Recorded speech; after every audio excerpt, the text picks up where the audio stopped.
Get ready to feel the power.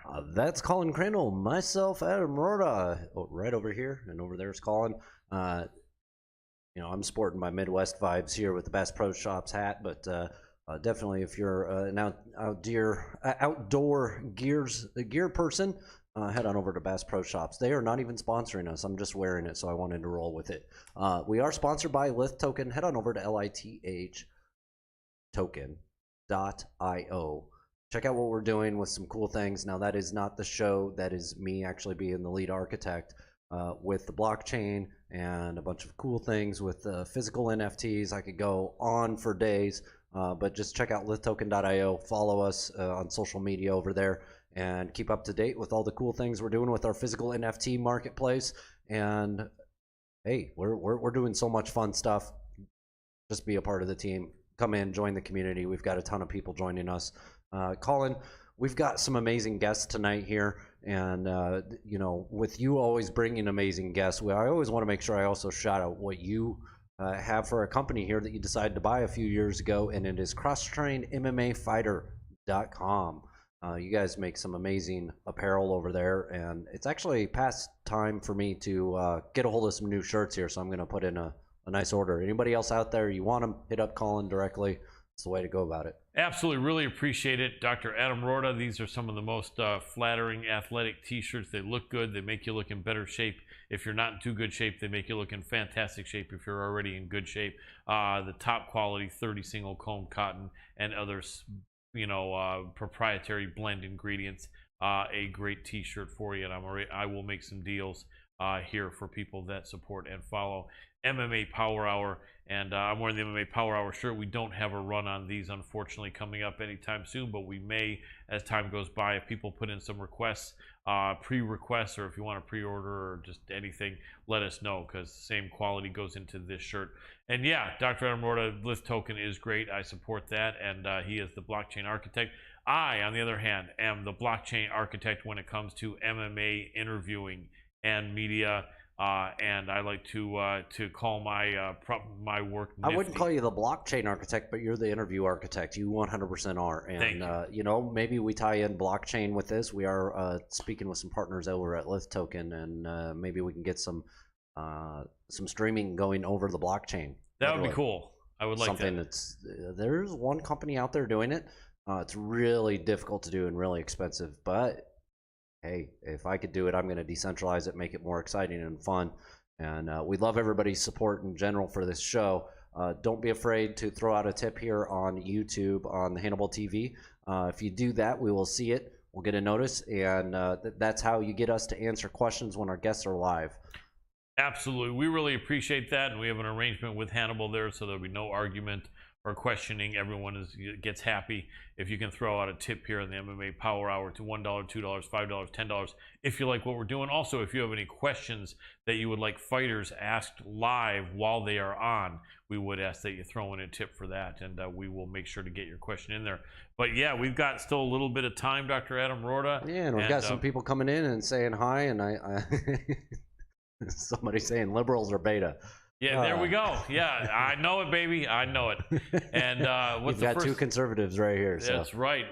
Libertarian conservatives, and we believe it.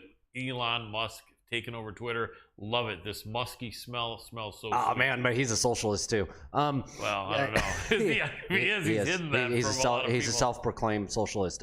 What he is he's a corporate socialist.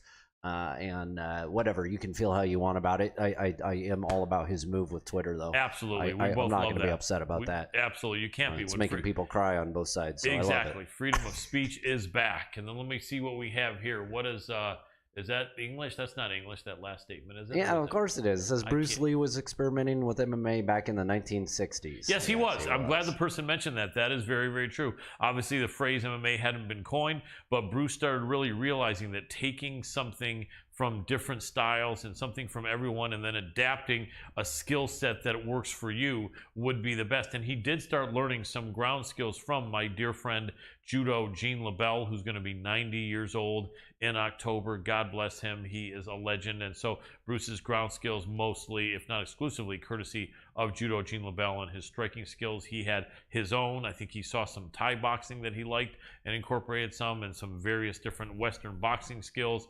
And so, yeah, I think Gene LaBelle and Bruce Lee were both way ahead of their time as far as mixed martial arts. Because not only was Gene grappling, but Gene also, I think, boxed Golden Gloves, or at least could have, was a very skilled boxer.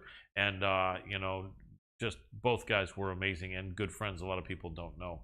And God bless Bruce Lee, and God bless Gene, still on this earth, for about to be 90 in October. I hope he makes 100. God bless him. He's a wonderful guy.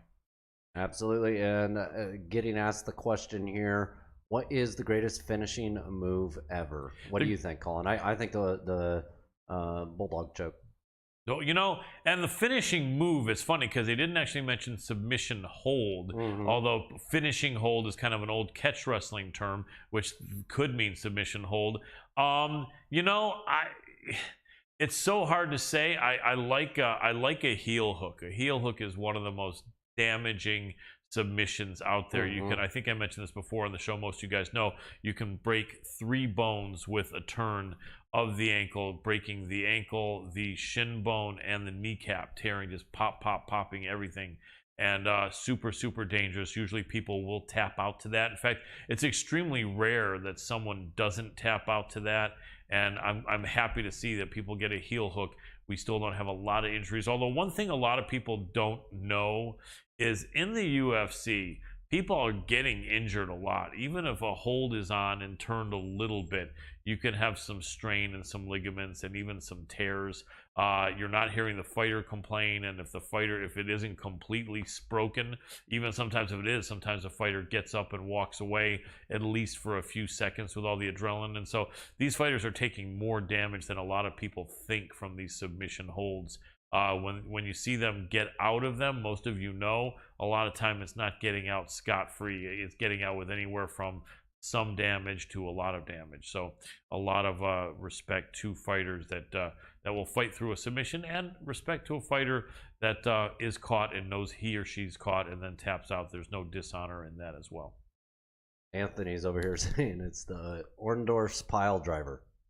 Well, you know what? If we're talking about it in pro wrestling, that's great. The Orndorff pile, there's so many different names of stuff that I forgot, but the Orndorff pile driver, absolutely. And let's run with it. Various different pile drivers. The figure 4 by the Nature Boy, Ric Flair, was pretty damn impressive himself, as our boy King of Connecticut can also pull that off. I'm going to actually try something, see if I can get a cool little some kind of emoji or something. No. I'm going to try to do this because it actually goes. Let's launch this and see if it works. The launch. I'm just going to see what happens. A toast to the launch. Cheers. All right. So we got this, and is it coming up on do you guys see some chat coming across the screen right now? Check. Probably not. Probably not. It's still on that grid going vertically on the well, no, I see that, but there's also the chat stream. Oh, I wouldn't see it. Maybe they might see it, but I might not. Yeah, well, no, Colin, I'm asking them, not you. That's what I meant. Yep, absolutely. I don't see it, so it must not be going on. But yeah, no, we've got paid programming in here saying "Feel the power of Toasty." I love that. Toasty. What the hell is Toasty? It is nice and toasty. Oh, there we go. That's what it means, nice and toasty in here. But anyway, we're so glad you guys have all jumped in here, and all kinds of good people here. We really appreciate your insight, and always happy to have you jump in here. If you want ask any questions of Dr. Adam and Roorda and I, if we see them, and if we're not in the middle of a conversation or talking to a guest, we will ask. We will happily read out the question to Adam or I. If it's a question you want asked of a guest, as mentioned, we would ask for at least a small tip to be able to do that, and that would support our cause being able to continue on over 5 years now in the MMA genre and realm of media and journalism. 100%. Yep. So we still have 2-3 minutes left. So Dr. Adam Roorda, there wasn't a lot of action this last card. You know what? One thing I think a lot of people realize, or maybe it's just those of us over 40, or well over 40, that realize that once a card is over on a Saturday, sometimes by Tuesday we don't remember who was in the main event. You know, kind of sucks because I'm like, it was a pretty good main event. The card wasn't really big, but the main event was pretty darn good. And now I cannot remember for the life of me who was in that freaking main event. You know, was it? Wait a second. I have to laugh. Yeah, I know, man. It's sad. You know what? I've talked to several people who are not that old, and they've agreed because it's like you put that out of your mind, and because already the next you're Saturday, going on to the next Saturday, right? We have Friday, and yeah, Thursday, you know what I and mean? Wednesday. Exactly. And so, but man, I like have no freaking clue who was in the freaking main event this past Saturday. I'm gonna roll with it. Yeah, Just let it be right now. Exactly. It's funny. as the Beatles would say, speaking words of wisdom, let it be. Yeah. But we do. Congratulations on the air on Saturday in Bellator. Our friend and guest several times over, Rafael Supa Stotts, the new Bellator interim bantamweight championship. What a great guy. We've had him on for probably 3 years, Dr. Adam Roorda. I think we've had him on 4 or 5 times. Super cool, dude. You admitted it. I admitted it. This guy has a skill set for the millennium, the new millennium, or however new that we've been here for 20 years. But a modern skill set is held by Mr. Rafael Stotts. It's very rare that someone can have high level of one grappling skill set, wrestling or jiu-jitsu, and also have a very high level striking. Well, he survived the year 2000 doomsday, so we all made it. Yes, we made it through, and he's definitely got the skill set beyond that. Yeah, you know, maybe 10, 15, 20 years from now, all the guys are going to be Rafael Stotts guys that have great hands, great grappling. I have a feeling most of them will be. It's evolving so much. Yeah, it really is. But right now, though, there's still, you know, a lot of people that are good at all skill sets, but far superior in one to the others. Mm-hmm. Whereas Rafael, I think his hands are so good, and his wrestling is so good, and his jiu-jitsu is good, you know. So big respect and props to Rafael Supa Stotts. And now his next task will be to fight his friend, the actual champion, Sergio Pettis, who was injured, which is why they created this interim title. And that's going to be tough. You hate to see two guys that have trained with each other for years fight each other. But most of the time, Dr. Adam Roorda, there's several fighters that really have grown up with each other or have trained with each other literally since they were 18 and now they're 30 and they won't fight each other. But most guys, even if they've trained with someone for 4, 5, 6, 7, 8 years, will say, I don't want to fight him unless it's for a title and a lot of money. And so that will be the case, and they will fight as soon as they can get an okay and an idea of when Sergio Pettis is going to be 100% ready. I would imagine it should be sometime this year, I would really think, but definitely later in the year. We shall see. Well, anyways, Colin, we are ready for our first guest. Yes. He's online, so let's give him a call. I have to close out of a program here that eats up. No problem. Heat it up, baby. Cool it down. It eats up bandwidth and memory, so bear with me a second while I do that. Mm-hmm. Okay, so while Dr. Adam Roorda is doing that, I can do something other than drinking water and say that we're looking forward to this next fight card, but we're looking forward to this next guest even more. So as Dr. Adam Roorda is working that out until I hear the Skype signal, I will say that that card Dr. Adam Roorda is having me look at can't be this Saturday's card, I think. No, that's May 7th. I knew it could be. That is May 7th. There's the there we go. There we go. Yeah. Is, Marlon Vera and Rob Font. Well, I'm ready for the call, though. Let's do it. So let's do it, brother. Skype dance, baby. Right. Hey, Devin, can you hear me? Excellent. We see you there, and then you're gone. So if you could... There you go. Fantastic. All right, you're not going to see us, but as long as you see yourself in the frame, you're good. And there we go. Fantastic. And can you hear me clearly? Yeah, I can hear you great. Excellent. Okay. And volume is volume's okay? Dr. Adam Roorda says it's okay. All right, Devin, let me give you a proper introduction since we are live. Ladies and gentlemen, happy to welcome back on the show a very exciting fighter coming off a big win earlier this month over William Knight. This is the man they call the Brown Bear, Devin Clark. Welcome back to the show, Devin. Thank you. Thanks for having me on. You're very welcome. Appreciate you, man. So you are normally a light heavyweight. This fight became a heavyweight fight. because I think neither of you had much notice. How much notice were you both given? About 2 weeks, and then I'll ask some more specific, particular questions. I think it was about 2.5 weeks. Okay, gotcha. Yeah. Sorry to interrupt you. Okay, so how soon after getting that 2 or 2.5 week notice did you hear that the night camp needed to make it at heavyweight? It was right away that we knew it was heavyweight. Okay, and that's yeah, cool. That was the fight offer. It was so I was supposed to fight a Russian guy, and he had visa issues. And they said William Knight will take the fight, but it has to be at heavyweight. Gotcha. And I didn't even think to ask for a catch weight or anything like that. I just assumed he'd be around 240 or so, but that wasn't the case. No, exactly. And you came in at what, 225 or something? 223. And I think I was actually lighter when I got into the cage. It's probably like 221. Right, and he was like what, almost 260? Probably. He's 251 at weigh-in, so. Crazy. I mean, that guy already is a tank, and he even looked like more of a tank at the weigh-ins. And so obviously that surprised you. As a professional fighter, I'm sure you're not scared of anyone. But did that put you off at all? Were you thinking that had I known this guy was going to come in that heavy, I would have maybe trained any differently? Or what was your initial thought when you saw it? And how soon did you learn he was going to be that heavy? Was it just that day for the weigh-ins? It was that day at weigh-ins. I was actually, somebody had just messaged me and was like, how much did he weigh?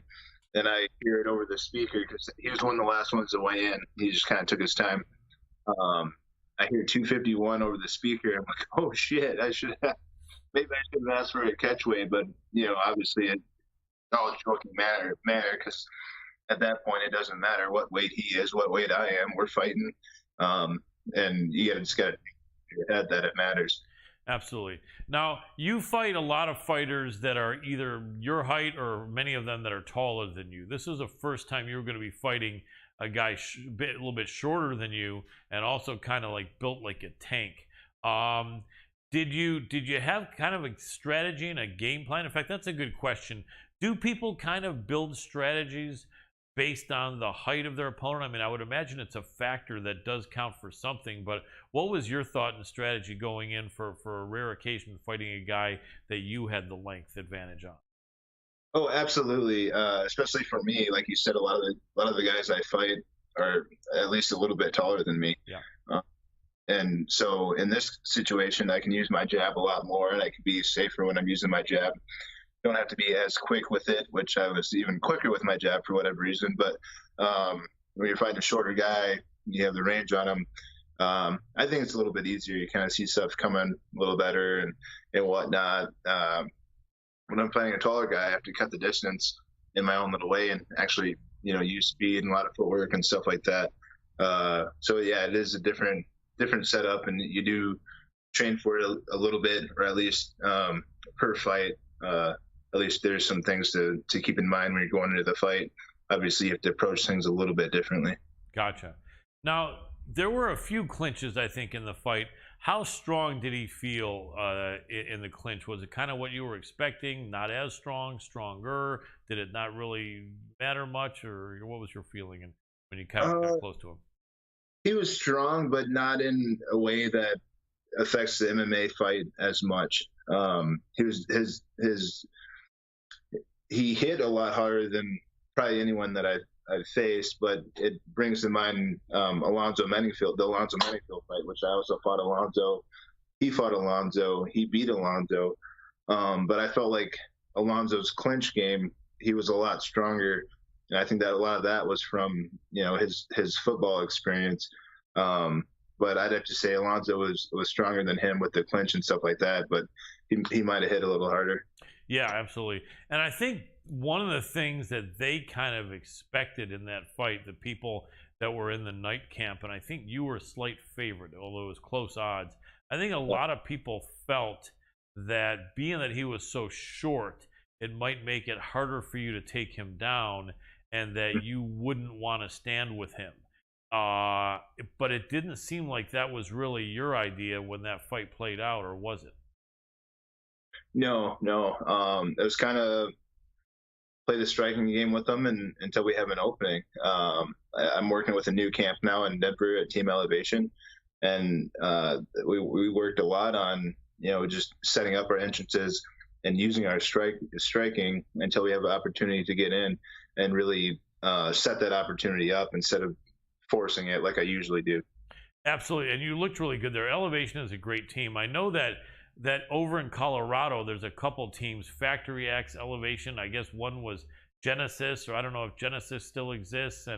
And can you clear up? I know I've talked to several guys before. I had Justin Gaethje on a couple years ago, and I'm still almost a little bit confused. Elevation is Elevation, which is not Factory X, but once in a while you guys see each other, and there's no more Genesis fight team, or is there? Can you clear that up for me?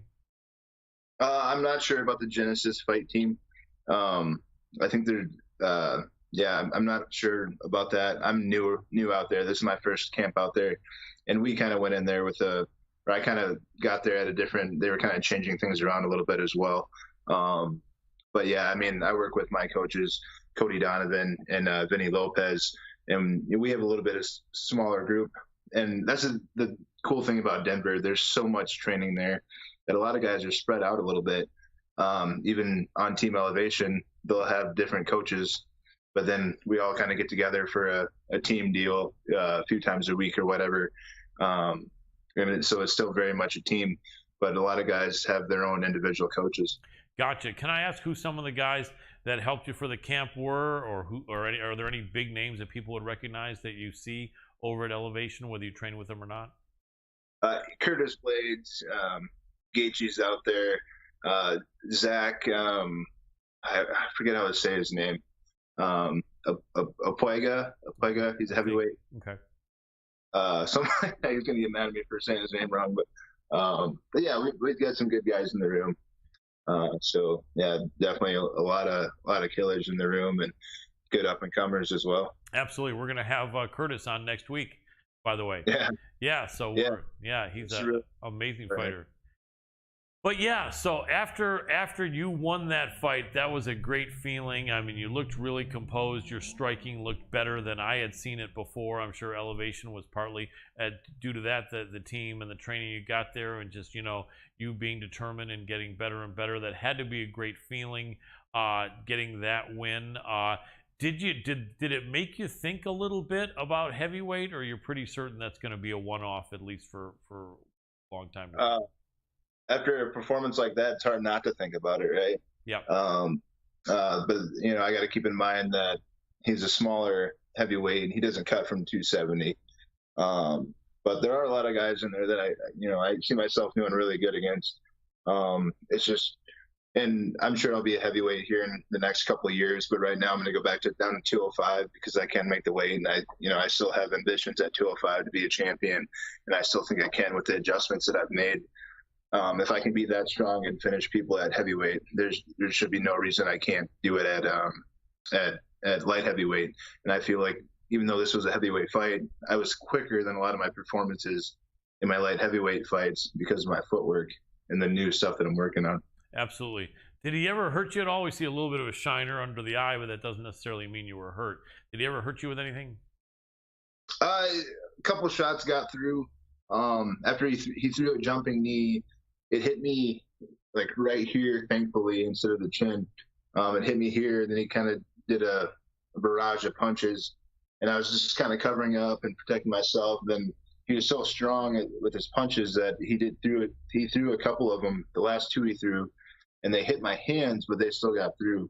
And that's when I'm like, oh, okay, I need to take him down right now. So found a leg and got safe. But yeah, he caught me with a left hook here. Cut me open.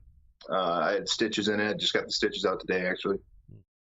Yeah, he definitely has some power, and he's a quicker. Like for all the muscles he has, he's pretty quick and limber and athletic. It's too bad that he doesn't personally have any kind of really a wrestling background, because that probably could be something that could help him a lot. But he is very strong. He is short and compact, and a tough guy. I'm sure he'll be back. But that was a good win. And I was thinking to myself, it was a heavyweight fight, but it was against two guys that are definitely, top 30 guys in that light heavyweight. So my feeling is they should definitely let that fight mean something in the light heavyweight division, and I would hope and think maybe you would move up several spots, possibly to be in the top 20 or anything. Have you heard anything about that, or does that even really matter to you? I haven't heard anything about it, and honestly, I don't per se care about it. It I think it got us both ranked at the heavyweight, probably in the top 30 or whatever. Interesting.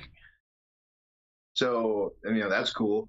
Yep, definitely. So your next fight, you think you do want to go back down to light heavyweight unless some really good opportunity presents itself. How does that work? Like, would you talk to Sean Shelby or Mick Maynard and say, hey, you know what, that felt good. If you guys got something for me at heavyweight, hit me up, or light heavyweight? Do you put that in their head? Is that in their head naturally, or do you assume that they're not going to look for anything for you at heavyweight, or do you go and actually tell them what you're wanting based off that situation?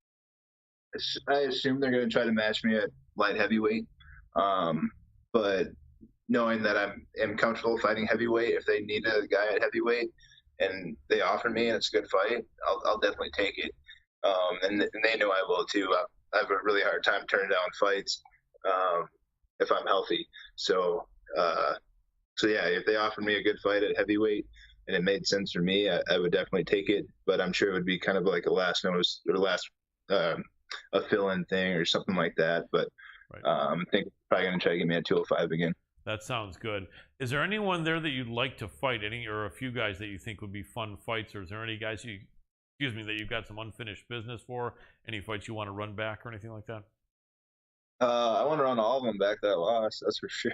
Right. I mean, you look at them. You got Jan Blachowicz, Alexander Rakic, Anthony Smith, Kudalaba, and Ryan Spann. I believe I can beat all of them. I had good moments in all of those fights. I made some errors, honestly, and that's before I started to work on some of the stuff that I'm working on now. That kind of it's going to bring and I'm just in transition right now. I haven't fully transitioned into what I want to be, but I feel like when I get there, I'll be able to beat those guys, no problem.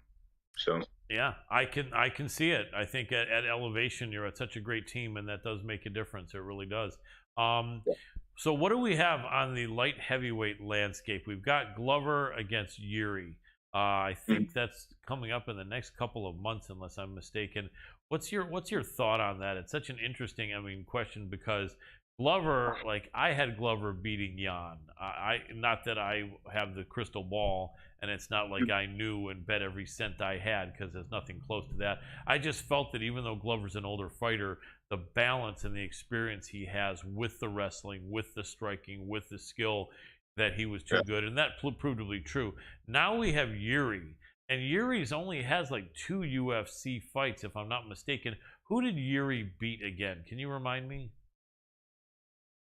What'd you say? Sorry. Who did Yuri beat? Yuri in his 2 UFC fights.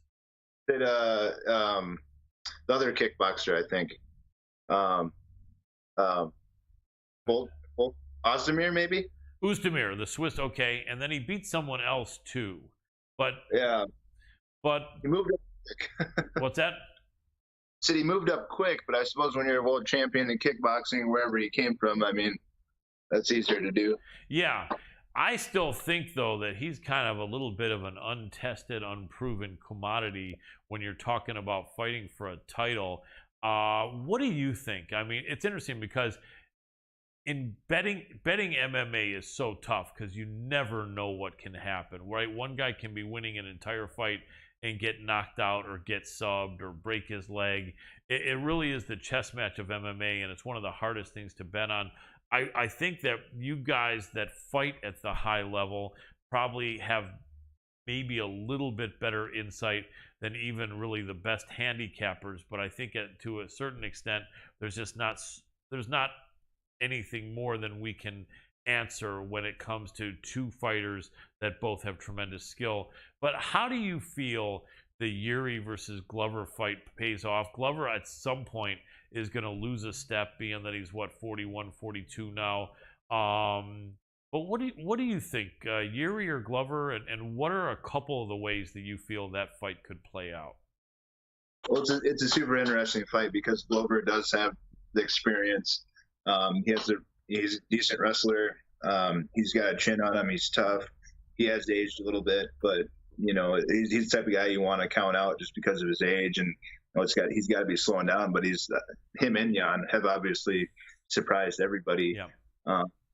But Yuri is so unpredictable, and he's got the good striking, and he's quick, explosive, unorthodox. Kind of, obviously, I picture myself fighting him, and he's kind of a hard guy to train for. And if it was me, I'd have to focus on the wrestling and grind him out a little bit. And there's a possibility Glover can do that. If he can do that, he can win the fight. But I think a safe bet would be Yuri. Yeah, interesting. You go for Yuri, and I don't know who's going to be favored in that fight, but it probably is going to be pretty close. Yeah, it's going to be interesting to see. Yuri's an interesting character, but there's an interesting logjam at the top of light heavyweight. It is starting to get more and more deep, a bench, as they say in team sports. You got Glover, you got Yuri, you got Rakic.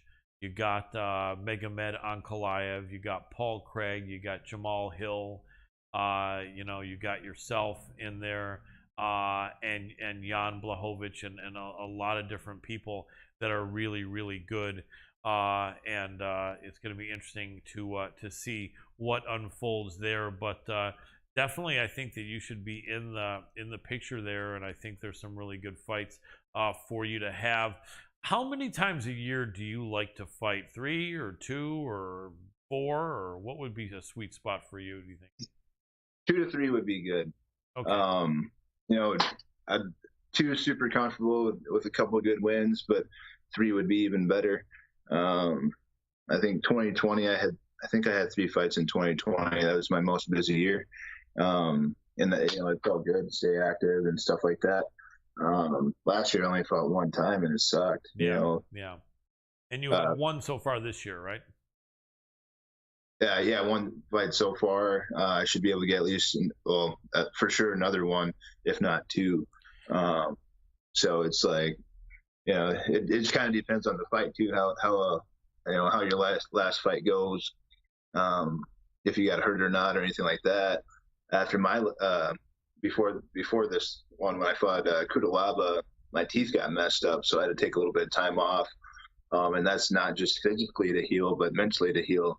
When you have an injury like that, there's stuff that goes through your mind. And the last thing you want to be is in a fight thinking about the previous fight where you almost lost your teeth. Yeah. So it's you got to recover, get mentally right and physically right, and ready for a fight. So I think it kind of depends on the fighter and how they're feeling from their last one.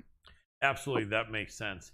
There's a lot more damage that you guys take than a lot of people think. I think sometimes when you watch it on TV and you're not hearing like the cracking of teeth and bones, a lot of people can feel, well, these guys aren't really getting that hurt out there, and it's not true. It really is a damaging sport, and you guys are very, very tough. A lot of people feel like they could fight, until they really try, and then find out they can't. So big respect to you guys that do that. I've trained jiu-jitsu and stand-up karate, never trained wrestling, but it's actually, what am I saying? In the last several years that I trained jiu-jitsu, we've incorporated some wrestling. And I'm a guy over 40, so it's a bad combination. My back and my legs are screaming, Yeah. And it's been a little while too, but damn, wrestling is hard training. And that's the thing about jiu-jitsu nowadays. Wrestling's getting way more involved in jiu-jitsu. You have a lot of wrestlers coming over doing these jiu-jitsu tournaments, and you teach a good wrestler a rear naked choke and defend some foot lock, ankle locks, foot locks, stuff like that. It's a hard deal to deal with. Absolutely so. Did you see the main event? And I'm remembering now what it was. Have you ever noticed? I wonder if this happens to fighters. I bet you it does. I don't know how many UFC fights you watch, but I'm sure occasionally. I'll ask you that question in more detail in a minute. But have you ever had a situation where you watched a UFC fight card on Saturday that you weren't in, and then a few days later, by Tuesday, let's say you're excited about another couple fights coming up on that Saturday. Has it ever happened that by that time you forget who was in the main event the previous Saturday? Depends on the main event. Okay, that's true. And, you know, it may have a little bit to do with age, because I know I'm definitely older than you, but I'm finding it lately that I don't know what it is. By the time Tuesday rolls around, I'm thinking so much about the upcoming main event, and then I've got to break it down and analyze it, but I'm forgetting. But then now I just remembered, and there's my producer, Dr. Adam Roorda. Main event was the women. It was Amanda Lemos against Jessica Andrade.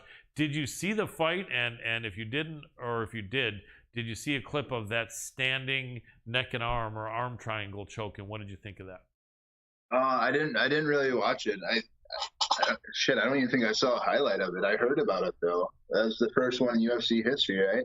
I think it was. I've seen a few people try it, but not get it. Although for some reason, and I've watched fights from the beginning, from UFC 1, and I keep thinking that somehow maybe one or two other people may have done it, but then again, maybe not. But you know what I think it was? That girl, Jessica Andrade, she's so strong. She fought at 135 for years, and then she dropped to 115 because there was no 125 weight class.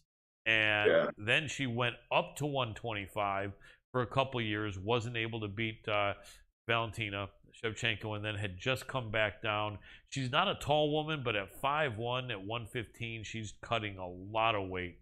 She's really strong, right? And in some positions, like we were just talking about, that neck and arm choke, arm triangle, power choke, you know, from the top, wrestlers love that because there is some strength and leverage to that. And you could see as she was putting on the lock and locking it in, even though she didn't get it at first, she just kept holding it. A, I think because she had confidence, but I think also B, because she knew she was the stronger woman of the two. So she was just thinking, there's no way this girl's breaking this, so I'll just keep trying to adjust my grip a little bit here, and until I get it, I'll just keep holding what I have. And I think her strength had something to do with that. And but she caught that. That was slick as hell. And it's interesting because she's normally a striker. She does tend to slam her opponents, and she's got some grappling, but no one expected that, man. And my question to you is, do you think fighters are looking at that and saying, okay, I see that. Let me see. I may just surprise someone with that in my next fight. I don't know, because it's so awkward to do. It's like the natural move of it. When you have someone against the cage in a fight, the last thing you want to do is risk giving them your back. You know what I'm saying? And if you mess that up, they're going to get your back. So it's kind of a risky deal, and especially when you're sweaty. I know the females have tops on and stuff like that. The men don't. Right. So it's a lot harder to do. But if someone does work on it, it can be pulled off, because I've been in that situation. Rafael Viena, when I fought at him for the title fight, RFA, to get into the UFC. That's the fight I got in the UFC on. And he tried to do that to me. And I remember feeling like you, at first you feel like there's no way this is going to work. You know, we're standing, I got too much leverage. And then all of a sudden it got tight. Then I had to get worried about it. So standing, it comes on kind of sneaky. It's one of those things you just don't really think about it. Even if they kind of go for it, you don't, you're like, this isn't going to work. Right. But after you did it once, I had to be aware of it. So it is kind of a sneaky deal, but I don't see a lot of people giving up position to go for it. Gotcha. And it might be more women with the top they have, which absorbs some of the sweat. That's a good point I had not thought of. Question for you. Of all the fouls out there, are any of them on your mind going into a fight that you want to be sure not to be a victim of? A, and B, have you ever been a victim of any of these fouls? Eye poke, groin strike, or knee to the head when you were on the ground? I mean, you don't want to think about that kind of stuff going into the fight. I mean, the best advice is probably expect it to happen. It's going to happen. I've been kicked in the nuts so many times, and there's eye happen. I mean, it's a fight. I mean, it's hard to control that stuff a lot of times. Even in this last fight, I think me and William Knight, we both apologized to each other mid-fight while we're trying to hurt each other. I hit him low. I'm like, oh, my bad, man, you good? Then he hit me low, and he apologized right away, too, as we're fighting. So it's like, a lot of guys don't do it on purpose or anything like that. But it's like, yeah, it's one of those things. If it happens, it happens. And the thing is, it happens in training, too, so you know how to react to it. If you need to take a little time, take a little time. But usually you have a good sense of how long it's going to take to recover from it and how bad it is. Absolutely. We've got only about 5 minutes left with you, Devin, so I want to try to throw out a few rapid fire questions if I could. You can give me short answers too. One other technique that was used by a former teammate of yours, John Jones, that oblique kick. I think Khalil Roundtree, not this last fight, but the fight before that, I think he stopped Modestus Bukauskas or something. That's come under a lot of scrutiny as far as people really not liking that, because essentially they say it doesn't take a lot of skill to bring your foot and your sole of your foot down and blast a guy's knee out, although I'm just saying what they say. And it's also can be very damaging and almost like a dirty shot. What's your thought on that? Does it take some skill, and is it a viable technique, or would you recommend not? And if someone used it against you, would you have any bad feelings or what? I think it's a great move. I did it, I think, 3 or 4 times against William Knight, and he was fine. I think it takes a lot to really injure somebody. You have to hit him. In that Clear Roundtree fight, that was kind of a freak deal. He hit that angle just right, kind of got a little bit lucky with it. The guy has to step just right for you to land it like that to blow out somebody's knee. I mean, you got to be really flat-footed to get super hurt by it, I think. But if you time it right, you can really hurt somebody. But I think it's all fair. I mean, we're literally trying to knock each other out. If you can kick somebody in the head, I don't see why you can't kick him in the knee. Knees, it's messed up. Knee injuries suck, but head injuries are worse, and we're doing that anyway. So I think it's fair game. Absolutely. And speaking about your former teammate, did you ever put in any hours in the cage with John Jones? Oh yeah, we got quite a bit of sparring, quite a bit drilling in. He was a great mentor for me. Very good mentor. He was the best for a reason. And working with him, you can see why. Absolutely. Can we see him at heavyweight, in your opinion? Will we see him at heavyweight? What do you think an ideal weight for him would be, and how far do you think he could go? I think he actually put out a tweet today saying Stipe won't be ready till September, so it looks like he's on board with that fight. From Twitter, anyways. I would guess probably 240 to 250. I'm not really sure what his weight's at right now, but I know he'll be in shape. He'll be big, big enough. John's a true professional. He knows how to get ready for anything. He really does. He's so good at this. So many years of experience and being in the right mindset, the right physical shape. Although it's a different weight class, he's so good at what he does. He'll be fine. Last question. If he fought your teammate Curtis Blades, that would kind of suck, wouldn't it? Because you trained with John so much and you train with Curtis. What would you do? Would you just kind of step out of that as far as anything, or would you still try to advise and help Curtis? I would try to keep myself out of it as much as possible, because I'm good friends with both of them, so it makes for an awkward situation. But at the same time, we all understand the deal. It's a business at the end of the day, and there are no hard feelings. But I'd hate to have to choose people and stuff like that. So yeah, I would definitely try to stay out of it. That'd be a hell of a fight, though, wouldn't it? Yeah, definitely. Absolutely. Well, Devin, let us know where the best social media place is that you're trying to build up, or where you'd like people to support you. Yeah, Instagram and Twitter, at Brown Bear UFC on Instagram, at Brown Bear C on Twitter. And yeah, thank you, everybody. You're very welcome. We really appreciate you, Devin Brown Bear Clark. Man, you're a class act. You're a great fighter. Super impressed and happy to see you pull off that win in heavyweight, and can't wait to see you back down at light heavyweight or heavyweight in the future, man. Keep up the great work, and thank you once again for jumping on with us in the MMA Power Hour. I appreciate it. Thank you. You're very welcome. Have a good night. That was Devin Brown Bear Clark. Dr. Adam Roorda, always a good guy. That would be interesting, wouldn't it? Because he trained with John Jones. I mean, they were in the same weight class. So he probably got hundreds of hours of training with John Jones, being over there at Jackson Wink for so long.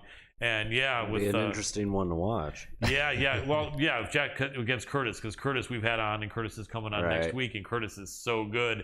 That would be crazy. But man, I think Stipe, who's about 40 years old now, probably would be the easier fight than a 31-year-old Curtis Blades at this point for John. So I think John's making the best choice, but can't wait to see John at heavyweight. Long time coming. Anyway, are we ready to do a little Skype dance here? Yeah, we'll give it a second here. Just send off a message saying we're available shortly. So Alrighty. Here we go. Let's give it a whirl and see if we get them in here. It says do not disturb, so we'll see if it goes through at all. Should. Yep.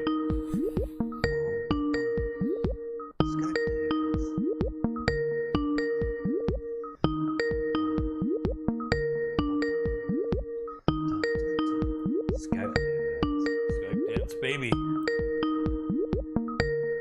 Yeah, the gen. Hey, Rashad, can you hear me? Yeah, I hear you.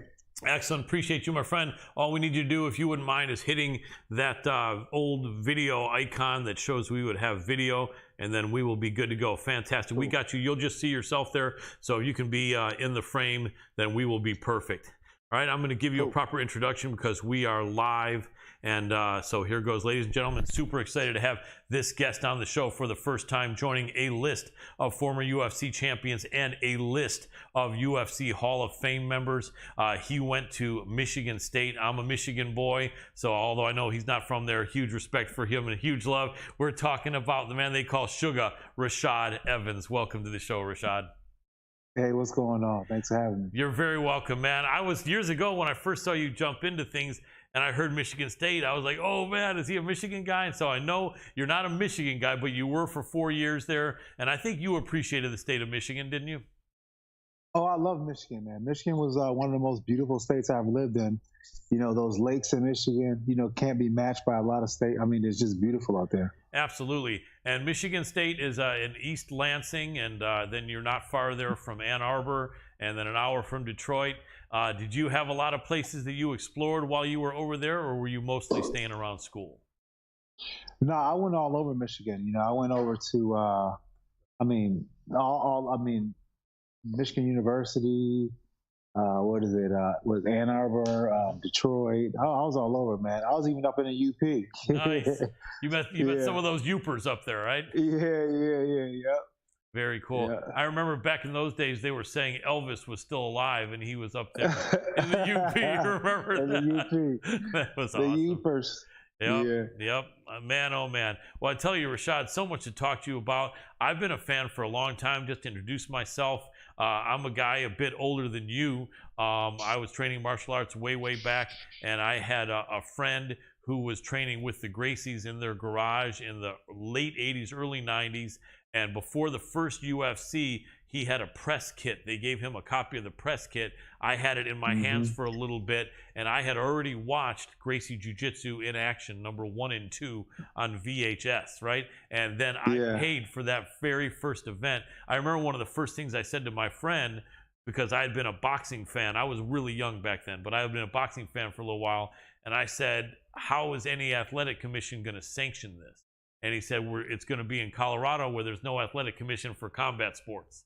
And I was like, okay, man. And I was one of the few people out there that I knew what was going to go down.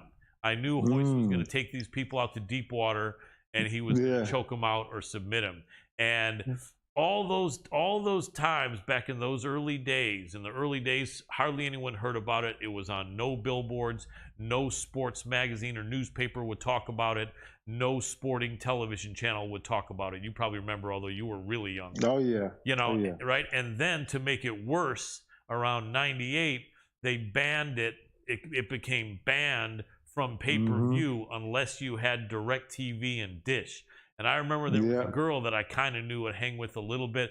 I would drive an hour out to her place because she had DirecTV, and I would treat for dinner, and we would hang out and watch the UFC fights. And I would always be talking it up, and people would say, "What is that? I never heard of that." Or they'd say, "Oh yeah, is that a death match or this or that?" And you know, right? And then the Ultimate Fighter came out. I was so excited, and then just as time went by, you know, all my belief and support in the sport of what was then No Holds Barred, NHB, and is now MMA, finally started to be respected. Finally, people knew what I was talking about. But I remember back in the day, if you had some sort of a fighting shirt on, only someone else that was a fan would come over to you. I got a shirt from Matt Hume's AMC Pancration. I don't know if you remember when they used to have those shirts on with those Roman-looking guys, the gladiators. And I met a friend. I remember that. Yep, I met a friend coming out of a post office. He goes, "Hey, man, are you into that No Holds Barred?" And I was like, "Yeah, man, I love that, man. I've been watching that from the beginning." And this guy's been a friend of mine for 20-some years now. So it's an amazing sport. And I remember when you came out, you were fighting at heavyweight. And you were really a small heavyweight, but you were kind of like a new breed of fighter that had the wrestling, but also had the athleticism, and you knew how to throw some hands. Where were you from again in the East Coast? I forget. Pennsylvania? No, I was from Niagara Falls, New York. New York, Western New York, yeah. Yeah, so I knew you're an East Coaster. So a lot of Midwest and East Coasters, we all grew up with a punching bag hanging somewhere in our house, right? Absolutely. It was mandatory. Yep. So you kind of were one of the earliest guys to bring that to MMA. Are we still on, Doctor? Okay, good. And that was really impressive to me. Did you feel that was going to put you into a really good position to be super successful? And did you have that kind of crazy confidence because of that right off the bat? Or were you really not sure and possibly also realized you could just get your body smashed and sent home real quick?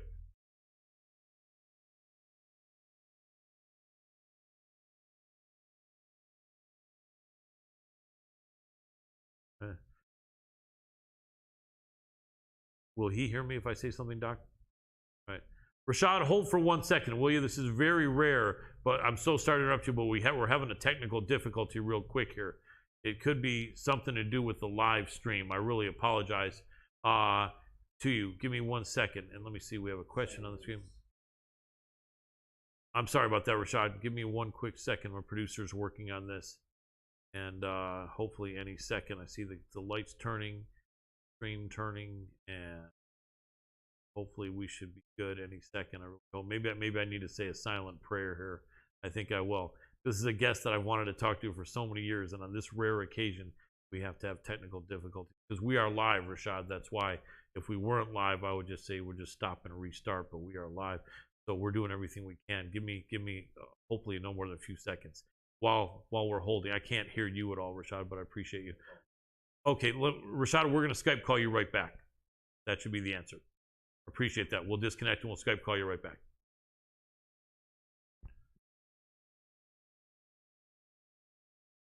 This is a question you want me to ask him, Dr. Adam Roorda?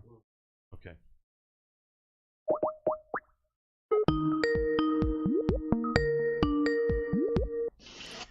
Hey, hello? Yeah, Rashad, can you hear me? Can you hear me, Rashad? Yeah, I hear you. Fantastic. Okay. So sorry about that, my friend. It's extremely rare.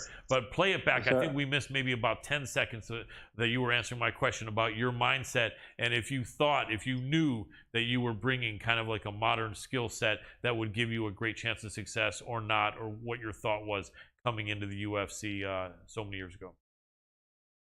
Yeah, coming into the UFC, I didn't really know how my skill set would match up with everybody else, but I knew that I was fast, and I knew I had wrestling, and I knew I had a little bit of hands. So for me, it was just all about my movement. I really wanted to go out there and just kind of like that's why I would go out there and dance a lot and just kind of move around, because like through my movement, I found my groove, and then through finding my groove, I found that my unique expression, and I felt as when I did my unique expression, people had a hard time dealing with that style, So it just made me just kind of, you know, be more of a student of just kind of being original, kind of just, learning my game, taking time to shadow box and just listen to music and just kind of get into my own rhythm and, kind of work on just perfecting my own style. But, I just felt like the movement would be, that was the thing that gave me advantage. Absolutely. Now, before you were the coach at The Ultimate Fighter, you were a contestant on one of the seasons. Who was the coach when you were a contestant? Matt Hughes and Rich Franklin. And which team were you on? I was on Rich Franklin's team. How did you feel about that, and what are some of your more interesting or positive or even negative memories of that experience? It was a great experience, but like being in the house was really hard because you're in the house with people you don't know, and you're dealing in a high stress situation. Like back in the day, they were still trying to figure out like how they wanted to do the show, so we were like test guinea pigs. So that's when they were still doing challenges. So they would kind of like do crazy stuff. Like they made us do a 3-hour workout one time. That was like high intensity. Mm-hmm. We were heavyweights. A lot of people hurt their back.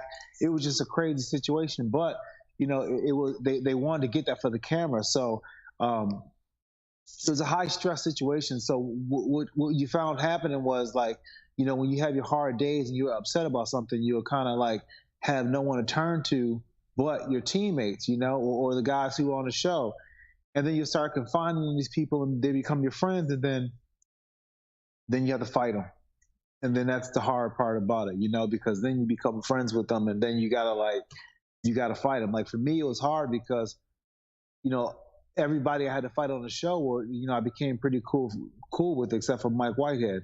Right. But Keith Jardine, he was like my coach on that show. We were on the same team, and he was training with Greg Jackson, but I wasn't on the level as far as like technical skill. I was just more like just a natural talent that knew a little bit of this and a little bit of that, but I didn't have like the fine detail. So Keith would show me a lot of stuff that Greg showed him. So he was like my coach all season, and then I had to turn around and fight him in the semifinals, and that was like a hard thing to do. So it was very emotionally draining. Yeah, I can imagine it was. And was that, I was saying heavyweight, and I'm pretty sure I'm correct, that season was heavyweights, right? Yeah, we were heavyweights. Yep. Yep, that's right. And then you and Keith both found a good spot at light heavyweight a while after that. But yeah, I remember, I think the finals, and I think, didn't you beat a guy that was like 6'8" or 280 pounds or something crazy? Yeah. Brad Imes. Brad Ives, that's right. Yeah. And man, that was crazy because he was like 9 inches taller than you or something like that, and probably had to be 30, 40 pounds heavier. Yeah, he was a monster, man. I was like my David and Goliath right there. That really was, man. And then you won that season. And what was that, season 2 or season 4? Season 2. Nice. So there was only that one season before you, and that was the one that had Forrest Griffin. Yeah, Forrest Griffin, that had and Diego Sanchez. Yeah. Right, Kenny Florian, Chris Lieben. Yeah, man. Classic. Yep. You know what? Did you watch the season after you, man? I still smile about that season after you, when it was like the second chance, where they actually brought back these veterans. You had yeah. Remember Shoney Carter? Yep, the comeback season. Yeah, Mikey Burnett. I still remember this, where Shoney apparently is kind of like a vampire, and he didn't sleep, and so he was playing pool in his Speedo. Yeah. And making all kinds of noise, and Mikey Burnett walking there with sleep in his eyes saying, "Come on, Shoney." Yeah, I remember that. Yeah, Shoney's a trip, man. Yeah, he's a character. He is a character, man. Yeah. He has some skills, man. He caught that spinning back fist on Matt Serra, wasn't it? Yeah.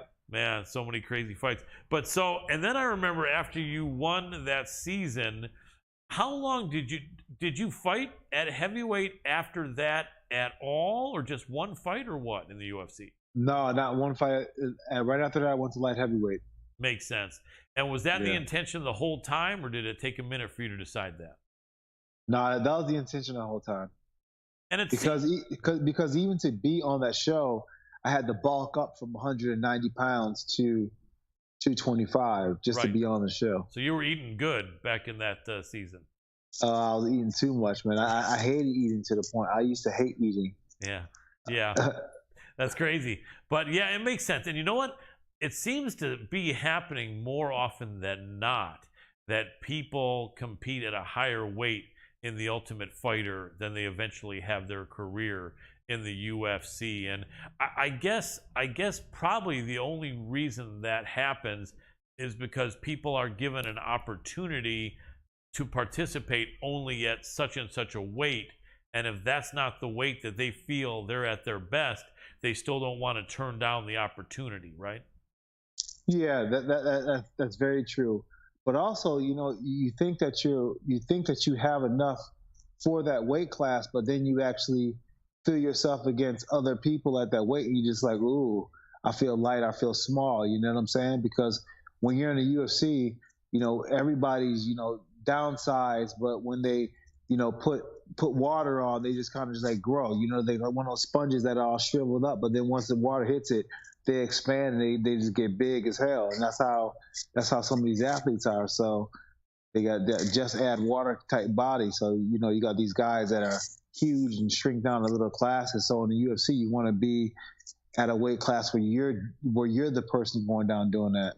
Absolutely, that makes sense. And especially in wrestling, you guys have that down to a science. It's kind of interesting. A lot of people don't get it. I'm sure some people do. And for those of you that do, I'm glad you get it. But the fact that wrestlers, ever since you guys were in high school, some of you started in junior high school, some started you in elementary school, you've learned how to deal with that pain and sacrifice and deprivation of cutting weight. And then if you take someone who's like 25 years old and they've had no wrestling background, and you try to say, here's what we're going to do, we're going to pull all this water out of you, it's hard. It's because it's such an unusual thing. Not that someone can't learn it, but I think it's just, I guess, the force of habit, understanding it and having your body understanding it, because it can be a dangerous thing. But I think just that wrestling background just makes the weight cutting for you guys not as big a drama, at least a lot of the time,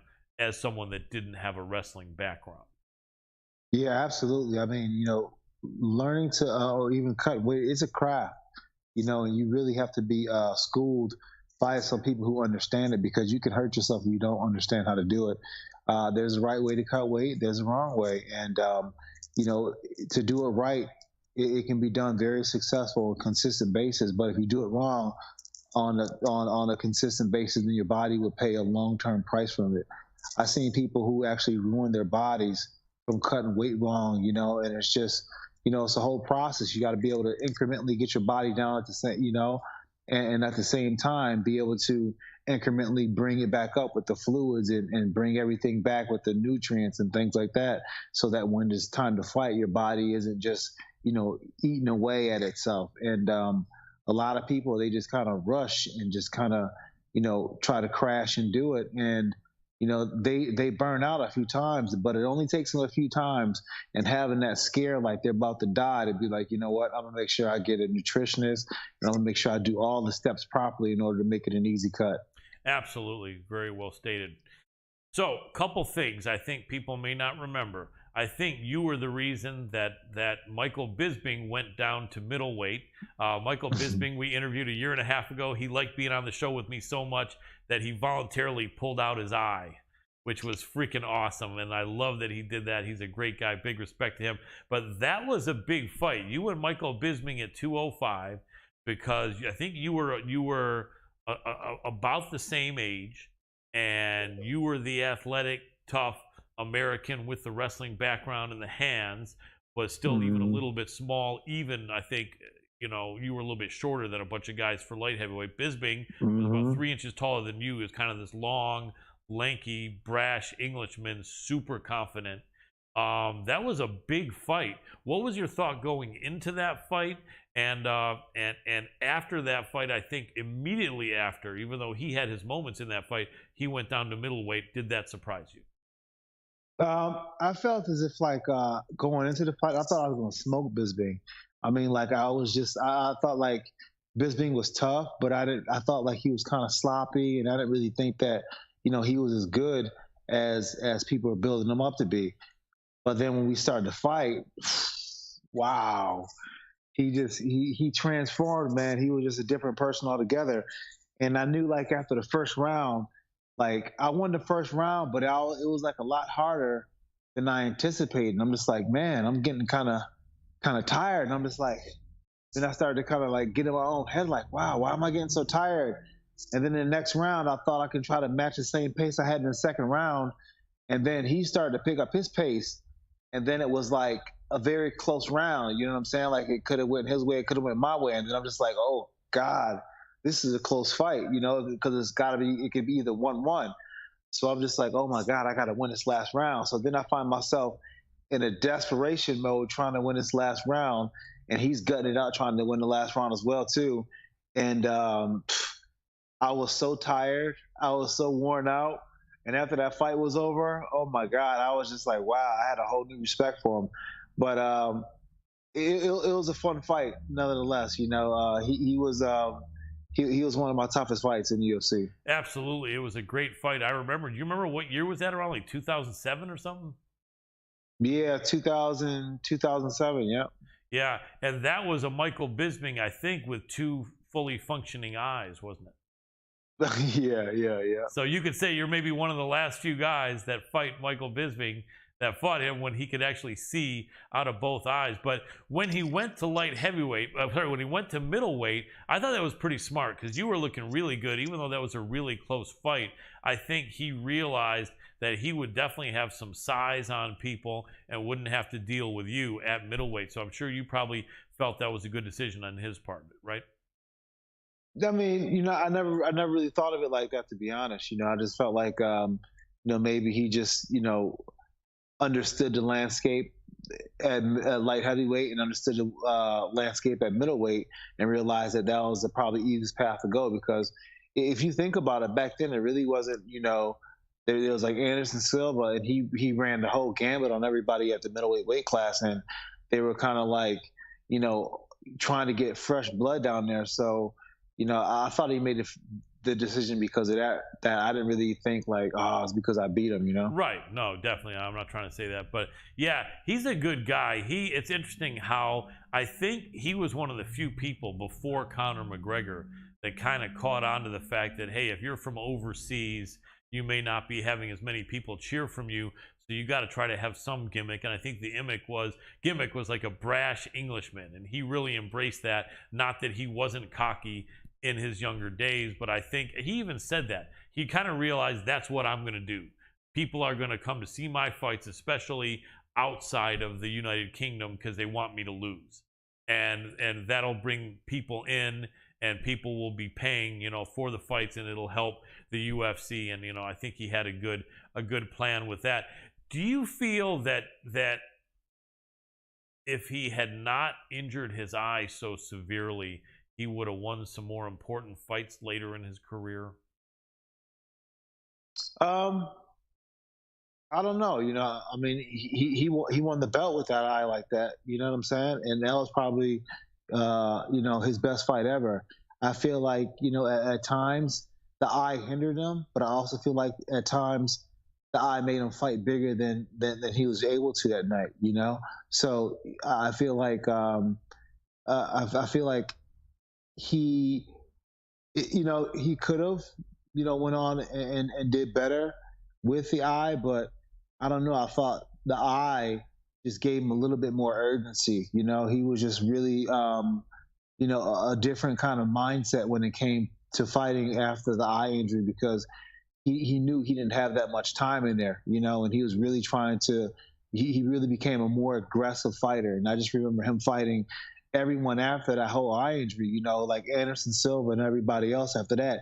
He was tenacious. He was even more tenacious than he was when I fought him. And he had a high pace when I fought him. But then after that, the eye injury, he just became a different animal. I never thought of that, kind of motivated him to be more aggressive. I was at that fight live when he beat Rockhold, and everyone was picking Rockhold, and me and one of my buddies went there and said, no, we got Bisping, and they were like, what? And then he came and he pulled that out. That was awesome. So happy for him. But I'm thinking back to another pivotal fight also, your fight against Chuck Liddell. Were you the first one to stop Chuck? No, Rampage stopped him. Okay. So you were second, but that knockout was amazing. That also, I think, really helped put you on the map. Going into that fight, did you have that confidence that you had that fight? What was your thought about Chuck Liddell and where he was at and the significance of that fight?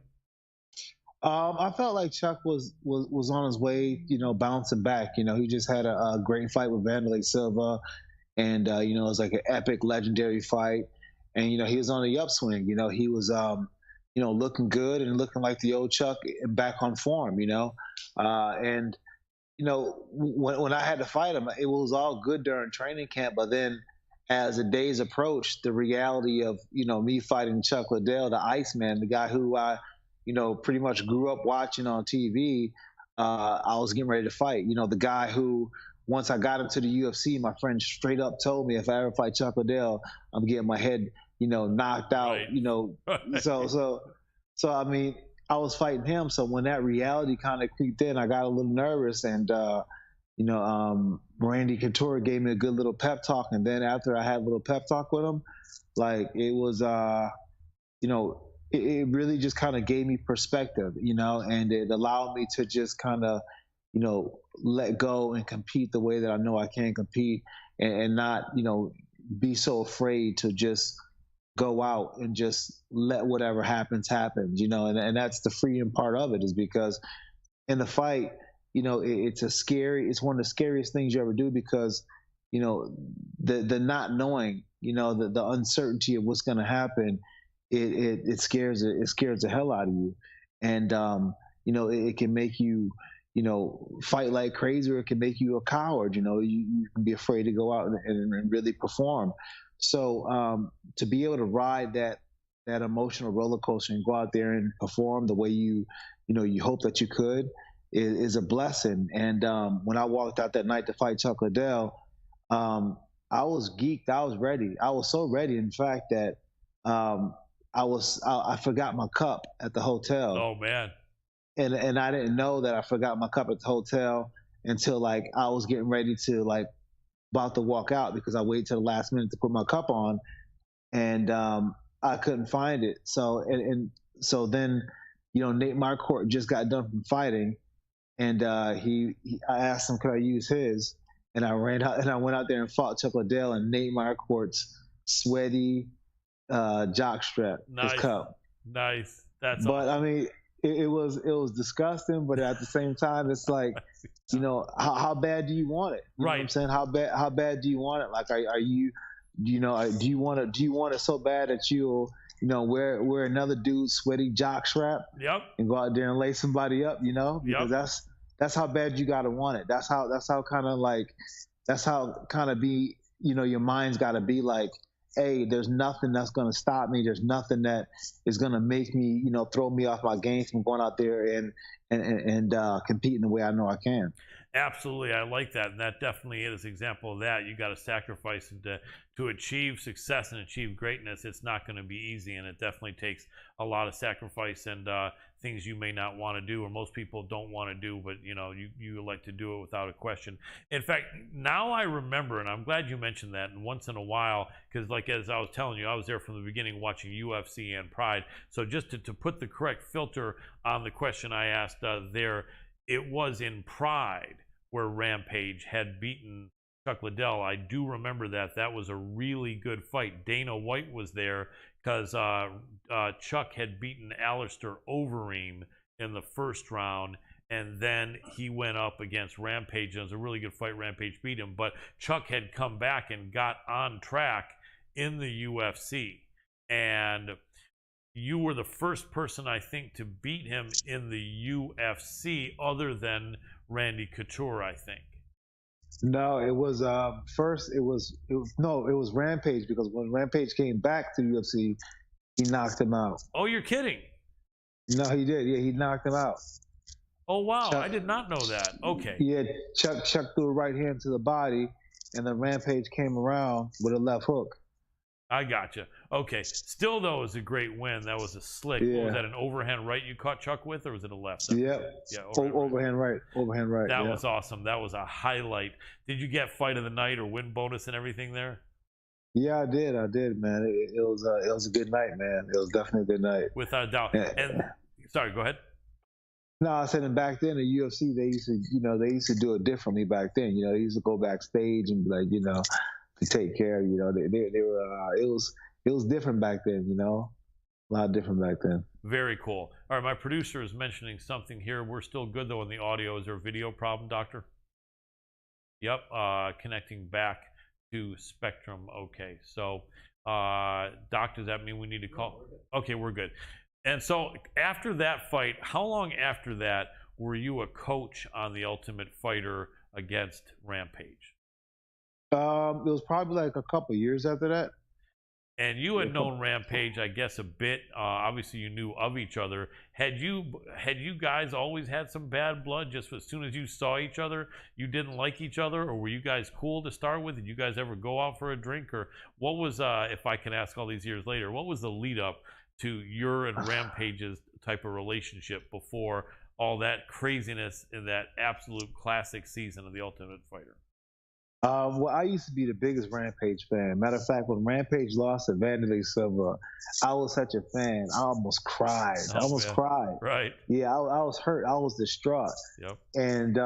And I remember when I first met Rampage, he coached against me when I fought Hector Ramirez, Sick Dog Hector Ramirez, on the Gladiator Challenge in Sacramento back in like 2003.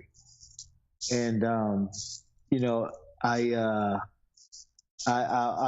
took a picture with him. Then first I beat his boy, and then I took a picture with him, and he was cool. Right. And then the next time I seen him, he was in the UFC, and you know, he was cool, but I can tell he was very kind of like standoffish, adversarial with me. You know what I'm saying? Right. And then after he fought Keith Jardine, then that's when everything kind of went, you know, bad blood, because then they asked me to get into the cage. Well, already before that, he was already kind of like looking at me funny when I was with Keith, but that was whatever. But then after the fight was over, they asked me to get inside the cage, and then I got inside the cage, and then him and I got back and forth, and then that was that. You know what I'm saying? Like, you know, that famous "I'll let you throw the first punch." You know, that whole sound bit. Right. You know. Right. So. Definitely. Yeah. Crazy memories. Any one memory that you think of about that season, maybe that was the craziest, or maybe there any memory that wasn't filmed in that crazy season with you and Rampage? I just remember, like, you know, the beef was so thick between him and I, like it was like almost on sight. You know, it was so volatile to the point where, like, you know, they had to separate us a lot of times. You know, they have to talk to us about, like, you know, you guys can't be, you know, arguing and fighting all the time because we got to film some stuff. And even one time at the club, even out of offset, you know, we were at a club one time, and I was walking around, and he jumped up in my face, and we got into it in the club, and then he got me kicked out the club. No, you're kidding. Yeah, man. Yep. He got me kicked out the club, man. That's crazy. And then when you finally fought, you won that fight, I recall. Yeah, I did. Yeah, I won it. Did that squash it at all, or at least on your side? Yeah, it squashed it. I mean, not for a long time. You know, me and Rampage, after that fight, we didn't really, you know, talk too much. And then I talked to him a little bit when he had to fight John Jones. But then, like, we didn't really talk too much after that. And then the next time we really started talking, like, I'll see him around and we have some small talk. But the next time we really talked was we did a movie together. We did a movie together called it's called Boss Level, and we played German twins. Nice. That's crazy. So, how was that experience? It was cool, man. It was cool to kind of sit back and just kind of, you know, really get to know him, because we spent like we spent probably like a month together. You know what I'm saying? So it was really good to kind of just, get to know him and just kind of, we trained together. We had a good time together, man. We really did. Cool. Did you like his performance of B.A. Baracus on the A-Team? Yeah, I think that Rampage is a great actor, man. I think he's a really good actor, man. I think he needs to do more kind of film, more on TV. I think he's great in front of the camera. He really is.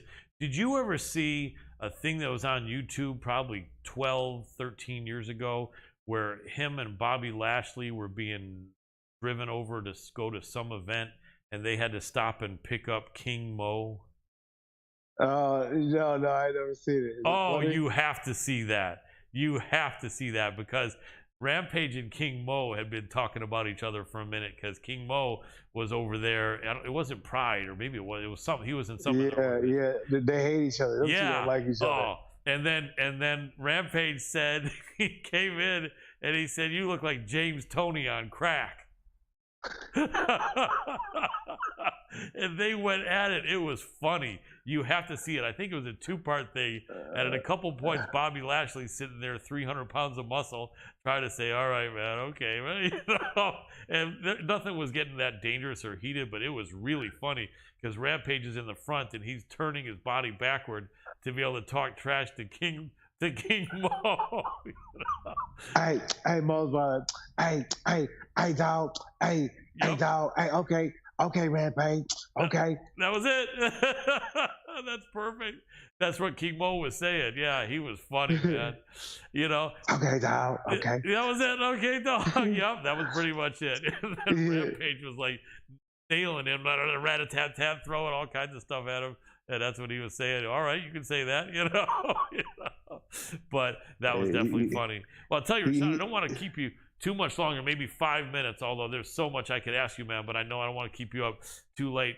So in the last 5 minutes I have you, man, you're doing commentary for the UFC, which is awesome, man. I love seeing you in that suit. You always look great. You came back and had a great fight in Eagle FC for Habib. I was surprised that it was at light heavyweight because I don't know exactly, but I have a good knack for like looking at people in size and weight, and I have a feeling you're not even walking around much more than 200, if that. I would think under. Am I right? And that maybe you would have preferred that fight at middleweight, or am I wrong? Yeah. Then I weighed in at I was at 205 the beginning of fight week. You know what I'm saying? And I weighed in at 202 like 202. So right. I was light. Yeah, I was walking around 200 for sure. Yeah, that guy was way heavier than you, Checo, and he's a good jiu-jitsu guy. You look good in that. Do you plan on doing any more fights, or do you think that may be the last? I don't know. I don't know about doing any MMA. Like if I do one, I may do like something else. But it's got to be right. It's got to be right. And it's like this. It's like I enjoy where I am right now, but I also enjoy competing. I also enjoy the fact that it's something to look forward to. It's something on the calendar that you kind of build yourself up for, and you mentally and spiritually and emotionally come around just to hone your skills and to really going out there and expressing yourself. So it's always good for me spiritually when I get a chance to get ready for a fight. Makes sense. Question for you on the broadcast. You guys all have a lot of fun. You're normally there with what? Alan Joban and man, how do I always forget her name? That pretty girl. Karen Bryant. Karen Bryant. I'm so sorry because she is awesome. But you guys have a great rapport then. And is it normally just the three of you, or do they have some like Michael Chiesa jump in, or does it always alternate? Yeah, it always alternates. It has like Michael Chiesa's there a lot, Alan Joban's there a lot, Bilal Muhammad's there a lot. Who else? Anthony Smith is there a lot. Michael Bisping. Who else is there? Yeah, that's about it. But I mean, they got a lot of people who come to there. Absolutely. I did a few in-person interviews with Alan Joban over the years. He lives not far from me, really good guy. And I remember it was going back 4 years, and I was in good shape. I am like a bit older than him, and I think I'm like about two inches shorter than him. And I think I said, how come, as a guy who thinks he's pretty good looking and pretty good shape, how come I look old, short, and ugly in this interview? And I'm standing next to Alan Joe Fan. And Alan said that? I said that. No, I said that. I said that. And my people are like, perfect. You hit it. But no, Alan Jovan's a good-looking dude, but he's a legit guy, man. He just really, that modeling just made him some money, but he's a legitimate tough guy. He had a great career, and I'm sure he's a guy you get along with. He's pretty sharp guy, isn't he? Yeah, he's phenomenal, man. He's one of my favorite guys to work with. We got a good rapport. You know, we get to train together.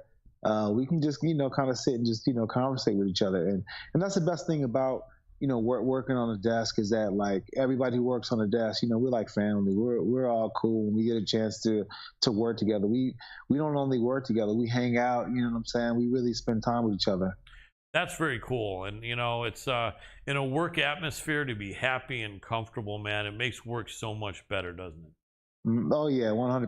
It's so much fun when you can go out there and have fun with your workmates and just, you know, really get to know them outside of being on a desk, because that's how you learn to play off each other. You learn to have like those little jokes and learn how far you can take a joke with them and just kind of learn, you know, you learn them. So then when you're on camera, you know, it comes across really good, you know? Absolutely. 3 quick rapid fire questions. Are we going to see Henry Cejudo fighting in the next year? 100%. Okay, because he's back in the talent pool. All right. How about this? Are we going to see John Jones fighting in the next year, and will it be Stipe, who they just talked about? Yes, and I'll say they're going to fight sometime in the fall, probably. All right, nice. Last one. Francis Ngannou. Are we going to see him fight Tyson Fury? Will he be back in the UFC? And then a third question, kind of dovetailing on the first question. Could he do anything against Tyson Fury in a boxing match with MMA gloves? First question, I think that he's going to do the Tyson Fury thing. All right. I think that, you know, it's probably just way too much money to leave on the table for him, you know? And yeah, I just don't see that he'll pass that up. Right. And do I think he has a chance with the MMA gloves on? Yes, 100%. And that's what makes a fight appealing. If it was in boxing gloves, you'd be like, oh man, Tyson's going to destroy him. But with the MMA gloves on, it kind of changes things up a little bit. I think it kind of gives Francis the advantage more than anything. I mean, listen, the Gypsy King, he's a gypsy, right? The bare knuckle boxing champion. So they have a legacy of that bare knuckle boxing, and I'm sure that they have all kinds of little gypsy, bare knuckle boxing secrets, or just kind of, small glove secrets. But I mean, Francis is something else. Like he's not normal. You know what I'm saying? He's just not normal. Yeah, he's a super talent. Do you think with no weight limit, Francis may weigh in at something like 270, 280 or something? Oh my God, yeah, maybe even like 290, wow. 295. Are you kidding me? You think he might be that big? Yo, he can get big easy. He can get big. Wow. And then he's going to be going up against a man who's a little bit taller than him, although the reach maybe not that different. Although I think maybe Fury has some reach on him. But yeah, man, and that's, that should be exciting, because I've noticed, and I was watching boxing for years, Tyson Fury has got good movement. He's got good power, but his punching technique isn't really that great. You've probably noticed. Yeah, I mean, he's got one hell of a snap. It's almost as if like he just snapping that glove out there, and it works. You know what I'm saying? Like he's before, it used to always look like he's slapping people, but he's starting to put some power behind it. That uppercut he hit Dylan White with, it almost knocked his head off into the center, into the rafters. But I think that with MMA gloves on, it's gonna be different for him to kind of throw that punch, because it almost looks as if like he flicks the glove out and he's hitting you with most of the glove most of the time versus that knuckle, So it's going to be interesting to see how those gloves changes up the way that he punches. Absolutely, love to see that, because it would be exciting, and I think it'd be good for both sports. Quick question: bare knuckle boxing okay for you, even if it's retired MMA fighters?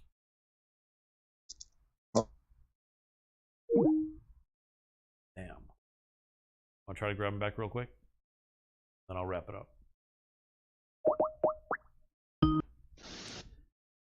Hey, Rashad, you there? Rashad? Yeah, I'm sorry, man. Somebody called me. I don't know what happened. No problem. We'll wrap it up here real quick. But two last questions. Yeah. Is Okay. MMA is bare knuckles boxing is okay in your opinion? If not for you, or would it be for you? And is it okay with for MMA retired fighters being there? What's your thought? Yeah, I see nothing wrong with bare knuckle boxing. I think that bare knuckle boxing is like it's an art form. You know, I went to a few of them, and I'm gonna be honest, it's one of the best live things I've seen. You know what I'm saying? Like sometimes you go to live events and they're not so good, but bare knuckle boxing was one of my favorite things ever I watched live. You know, so I think it's an art form, and people who can do it, and these fighters, MMA fighters, used to be MMA fighters. Yo, that's badass to me. Absolutely. And Chris Lytle, former UFC fighter who we've interviewed a lot, he's a friend of mine, is on there doing a great job. So definitely good. One of my producers, I don't know why, but I'm going to throw it out there. One of my producers wanted me to ask you if there was any plans that you want to just bring back the Black Zillions. You know what? I'm in the process of doing that right now, to be honest. You're kidding. Yeah, I'm in the process of doing it right now. Yeah. That's awesome. And yeah, but now people that are already with offshoots of Sanford MMA, whatever. I mean, I guess that's, you probably can't divulge anything, but I don't think it's like you can't like say necessarily everyone's going to leave their school to come there. But I would imagine some might, or could it be a situation where it's like a friendly, connected school, or how much can you divulge without talking about something you don't want to talk about? I would always welcome a relationship with Henry and those guys. You know, to me, those guys are family, and no matter if I have my own gym, that's a Black Zillions. It's never me versus them. You know what I'm saying? Like we came up together, and they're my people no matter what. So, I would always look forward to working with them, with my team, if possible. You know, I work with this team right now called Combat Club, which is in Lantana. And they come and train at my gym sometimes, and I go train at their gym sometimes. And it's better to have some of those relationships. I think that a lot of times in this MMA space, it's all about this is my fighter, this is my fighter. You can't go here and you can't go there.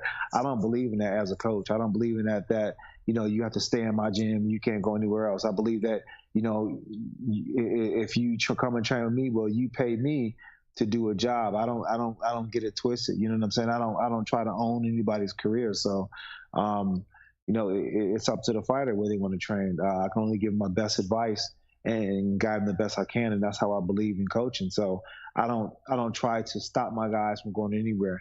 But I don't also approach anybody to come to my gym. You know, if they want to come and train with me, they come and train with me, and it's not. I'm not begging anybody to do that, Absolutely. Do you live in Las Vegas now, may I ask, or is that private? No, I live still here in South Florida. Okay, very cool, very cool. A couple quick things. Kamaru Usman, pound for pound right now? Absolutely. Kamaru Usman is another animal right now. He's got it all. He's got punching power. He's got punching technique. He's got punching accuracy, punching awareness, vision on, defensively speaking. He's got pace. He's got wrestling. He's got, he's got it all, to be honest. He's got it all. He's got mindset. He's got discipline. That's why he's succeeding. He just have all these little things. Like even right now when, he's healing up, he's still, pushing himself in the gym. He's got one hand, so he's perfecting his one hand, and that's just the kind of guy that Kamaru is. But next time you see him fight, watch him be very, so much better with his other hand. It's going to be crazy. Absolutely. I can't wait to see it. He's an amazing athlete. I've had some good questions back and forth with him at post-fight press conferences. He's always a gentleman. Well, Rashad Evans, I appreciate you so much jumping on, man. In the last second, is there any website or anything you want to promote? You got any gear or any books or anything like that? Feel free to let us know. Yeah, you know what? I got this project, this NFT project. It's called Metatoads. Everybody look it up and go check out my Metatoads. You can go to my Instagram and check it out, and go to the to my click on page, and you can, click on and see where Meta told to take you, and get up to date on when the Meta is going to drop and what it's about, and how you can be part of the community. Excellent. Metatoad sounds cool. What's the Instagram address? It's Sugar Rashad Evans, at Sugar Rashad Evans. Awesome. Sugar Rashad Evans, so grateful to have you on. As you can tell, I've been a fan watching you from the beginning, and huge respect to you for your fighting career, UFC Hall of Fame, you being one of the most trusted commentators out there. You do a fantastic job. I really appreciate you, and it's been really a true honor and pleasure chatting with you. Thank you so much, man, for taking the time to jump on here with the MMA Power Hour. No problem. I appreciate you, and have a good one. Thank you. You too. And that was Sugar Rashad Evans. Dr. Adam Roorda, what a good guy, going down memory lane. All the stuff back in the days, in the early UFC days, man, it was so nice to get his insight and what was really happening in all those times back then when there wasn't that much coverage. I do wish you would have taken my question a little more seriously. I have an inside scoop, and I also pay attention to him. Yeah, I wasn't dismissing it, although I thought it was a little bit out there. But not as much once you found out. You're like, that's it. And you're right. I was like, when he said I am doing that, I'm like, wait a second, how did Adam?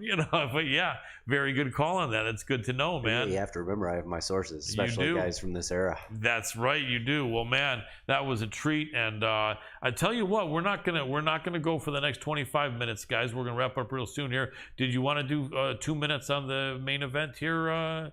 Yeah, let's do that. Just because it's Marlon Vera, Rob Font. Yeah. Come on, these guys are absolutely brilliant. Oh fighters, man, these guys are animals. I mean, Rob Font was looking like an absolute killer. Came up a little short against Jose Aldo. Mm-hmm. Aldo is so big for that weight class, having come down from featherweight, and is just big. And just a monster. Yeah, I don't know whether maybe just Font. I think Font mentioned he just felt a little bit off in that fight, or whether he was nursing some injuries, or whether it was just the fact that Aldo is so motivated to be a two-division champ. But Font didn't look his best in that fight, but he's an absolute killer.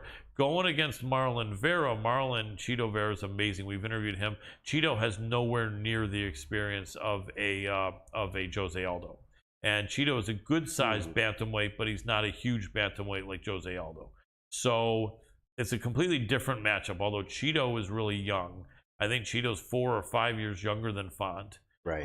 The odds have it pretty close. I still see only your question up there, but the odds it shouldn't be. It's not casting for some reason. The odds are Rob's favorite about minus 130. Yeah, minus 130. Okay, so very plus 115. Yeah, 110. I mean, Rob, by fighting Jose Aldo, and I think maybe one or two other guys that Rob fought, I think you could technically say he's fought the upper echelon of UFC opponents, whereas Cheeto hasn't quite got to the upper echelon, but is pretty high up there in who he's fought. There we go. Anywhere from minus 130 to minus 150 Font, and the comeback on Cheeto Vera anywhere from plus 105 to 125. 125, yeah. I mean, I love Cheeto Vera, I really do. But here's the one thing I'm going to tell you.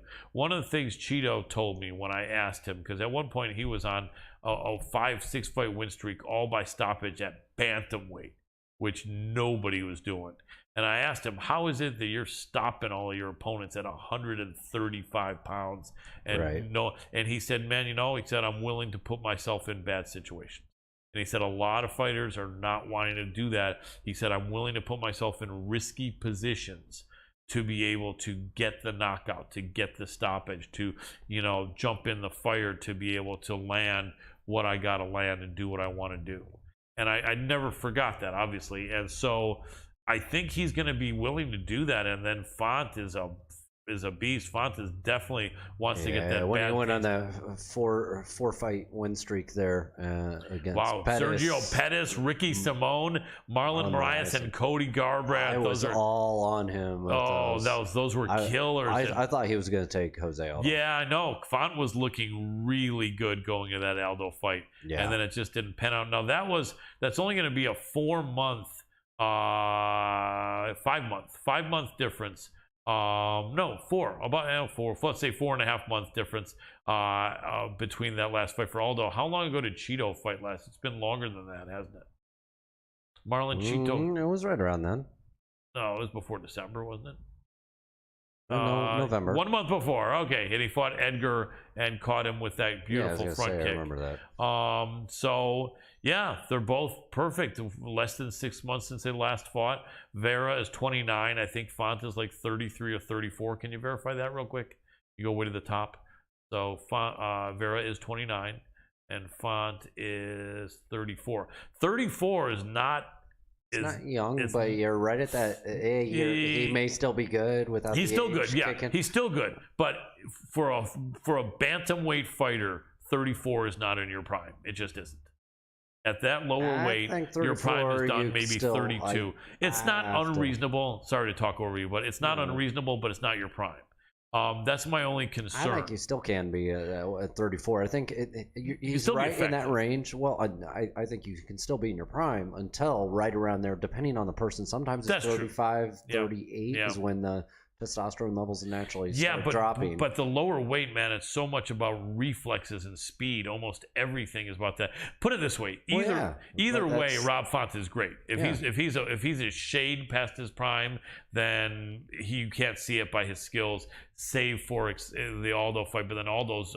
I thought Aldo was older than him, but he's not. He's got more miles on him, but I think they're the same age. Anyway, though, still, it doesn't matter. Even, you're right, at 34, Rob Font is a killer, but just the 5-year age advantage for Vera, it's tough, man. This is going to be a great fight. I think I'm still on that Font train. I think Font's going to take this one. The fact that he's gone 5 rounds against Jose Aldo and beat those other guys, and beat those other guys pretty decisively. That's why the odds makers have it a little bit in favor of Font, because this will be the biggest win if Vera wins, but it will not be the biggest win on his career if Font wins. See what I'm saying? Font's fought and beaten, those other guys we just mentioned, Sandhagen and I forget. I'm drawing a blank, but you mean Font? If we go to Font, I'm gonna go back. There we go. Font. There we go. Font.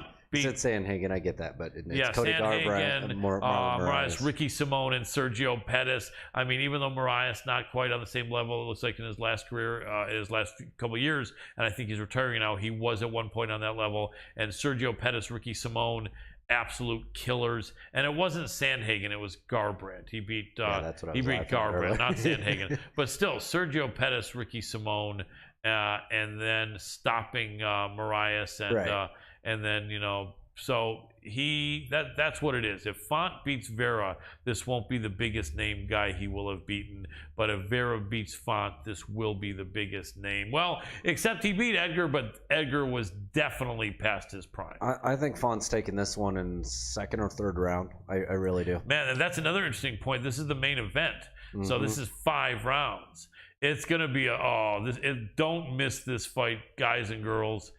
Ladies and gentlemen, this is going to be a barn burner. There's no way. And it's on ESPN 35, so definitely be watching this one. UFC on ESPN. Well, it's UFC on ESPN number 35. It's on ESPN and ESPN Plus. Not a pay-per-view. These guys are going to beat the brakes off each other, so you don't want to miss it. And I'm going to go the other end. I'm going to take a risk and go on the dog Marlon Cheeto Vera. 2nd or 3rd round, Rob Font is what I'm taking. We will see. Well, hey, everybody out there, want to say thank you for tuning in. You guys are all amazing. I sat here and watched probably some of the largest numbers we've had in quite a while. It's really a pleasure being able to see all of you people in here and interact, and you guys are all the best. Make sure to swing on over to MMA Power Hour on all of our social media. It's, like I said, it's at MMA Power Hour. Also, make sure to head on over to lithtoken.io. It's LITH token.io. Check out what we're doing with physical NFTs on top of Rashad's Metatoad projects that they're checking out. I'm going to have to reach out to Rashad, see if we can work together on something. But we have a whole entire marketplace being centered around physical NFTs with one-of-a-kind patent-pending technology. So definitely check out what we're doing. It's absolutely huge. And then also check out Colin's cross-train MMA fighter.com. And Colin, I'm going to pass this one over to you. It was another amazing episode. 2 great guests tonight. And everybody out there, I'm tapping out and handing this over to Colin. Thank you so much, Dr. Adam Roorda. Maybe I should create a Meta Frog project, and they can kind of combine it with Rashad's Meta Toad project. That sounds sick, doesn't it? No, it doesn't. Anyway, it's a good thought, though. And Rashad may like it. You don't know that, do we? I don't know. Do you guys? Maybe. Anyway, but don't worry about that. You'll talk about the other stuff, and you'll get the Meta Frog Toad going. Great stuff, Rashad Evans. The first guest is Devin Brown Bear Clark. Thank you so much, brother. Really appreciate you. Second guest, Sugar Rashad Evans. Thank you so much, brother. Really appreciate you. That's about it, Dr. Adam Roorda, for all the work you do. Man, I'm so grateful. Really appreciate you, buddy, for over 5 years now. That's about it. You guys go out there and spread the love in a positive way. Be that guy, be that girl. Give someone a call. You haven't had a chance to call and let them know you still have their back and you're thinking about them and you care about them and you love them. Those kind words may be just what someone needs who is really down and feeling like giving up. So go ahead and do that. Treat yourself good and gentle, and give yourself the love you need. We all need that. Take good care of your pets. Make sure you walk your dog whenever he and she needs it. Cat litter box is clean, and fresh water, fresh food, and a warm place when it's cold, and a cool place when it's warm. That's about it for the entire team here at the MMA Power Hour. You know, I'm Colin Crandall, and for tonight I am tapping out.